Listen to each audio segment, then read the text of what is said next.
Okay.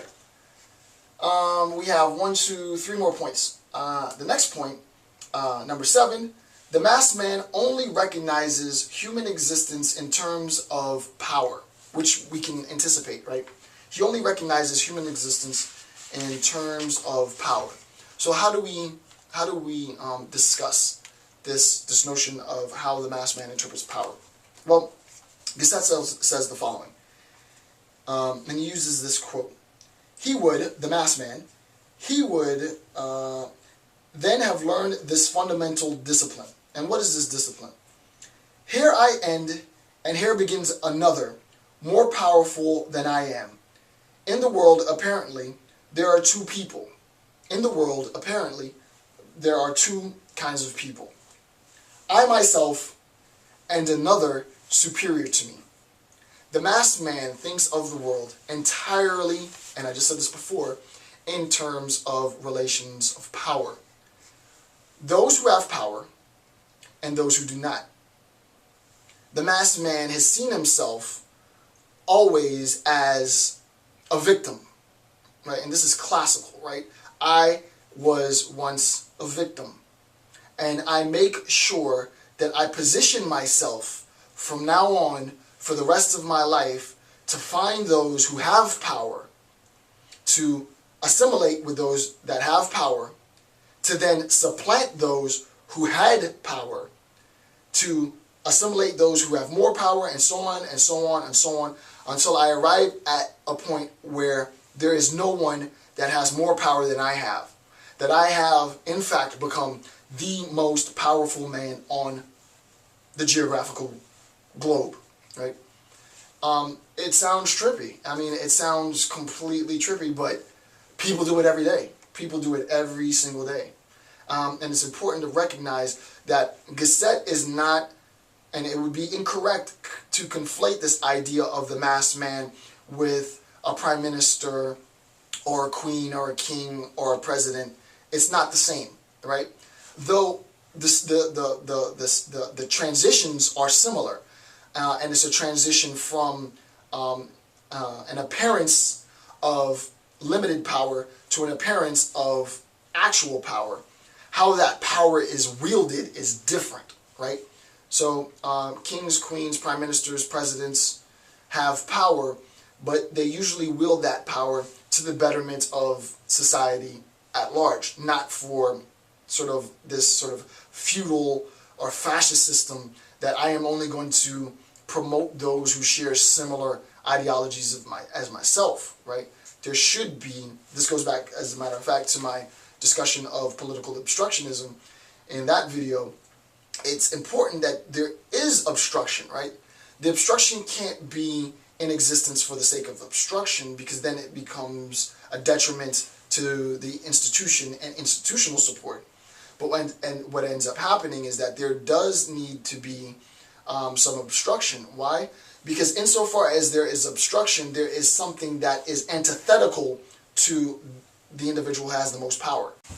The American government is precisely built on the concept that there are different branches, right? That there is a legislative branch, that there are judicial branches, that there is a president, that our representation is, that our democracy is representational. It's a very complex system, and the reason it is such is to ensure that our president, when he gets to this position, can't do what the masked man does, right? So it would be a gross misreading of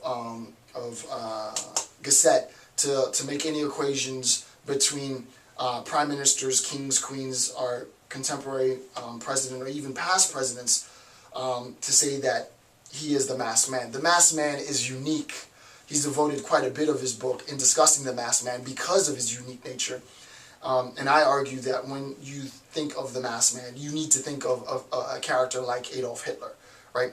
He rises to this position, and all that he recognizes is power relations, and this desire to rise to a point at which he has even transcended the law, government, is precisely the motive of the masked man. And if you look at some of the characteristics of the masked man that we've already discussed, that Gasset has addressed in this chapter, The masked man always takes the lead by force. The masked man has an expectation for material gain, an expectation. The masked man grows arrogant and demands his rights over the rights of others. The masked man is unobstructed by justice and has an insatiable desire for conquest. The masked man has no gratitude, is ungracious. The masked man is spoiled. The masked man recognizes himself in terms of his power to subordinate all others. All of these are characteristics of Adolf Hitler, right? All of these were described prior to the reign and the height of the Nazi Party.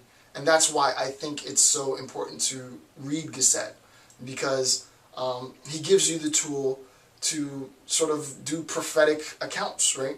If you do a good enough analysis and understanding, if you have a good enough understanding of history, you will be able, in some sense, to do what he has done, which is to make accounts, make predictive accounts on what might come next, right? The next thing, the second to last account, is that the masked man believes that material and social organizations are produced by nature. And this is a relatively interesting claim.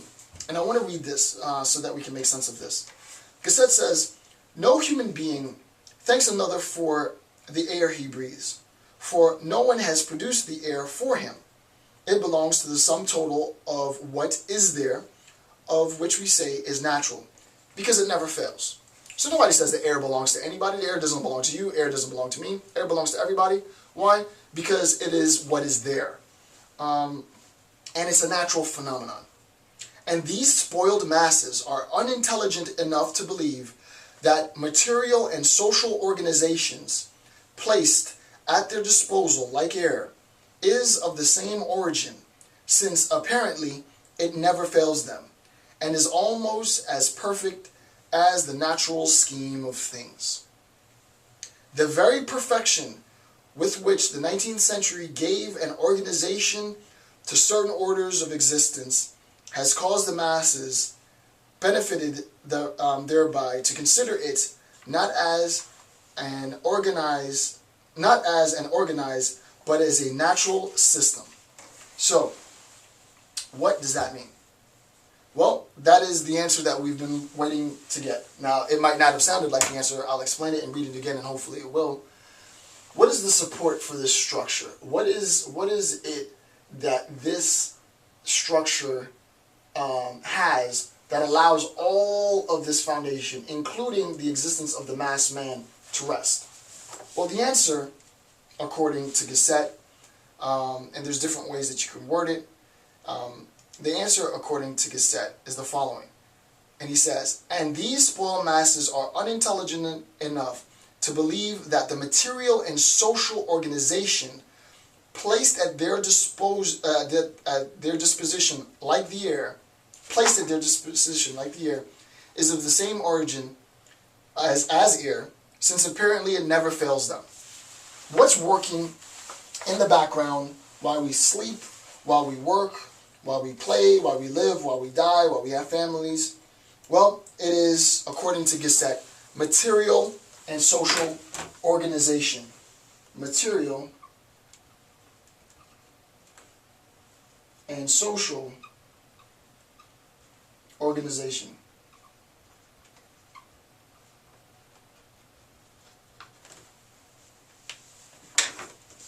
Material and social organization, according to Gasset, is the foundation for this entire structure. What does he mean by material and social organization? He means the institution. He means liberal democracy. He means technological advancement. He means scientific progress. These factors are the seminal, the fundamental, the primary purposes, causes of our existence. It's the cause of our civilization. It's the foundation with which we construct our social hierarchy. It's the foundation with which we construct the existence of the masked man.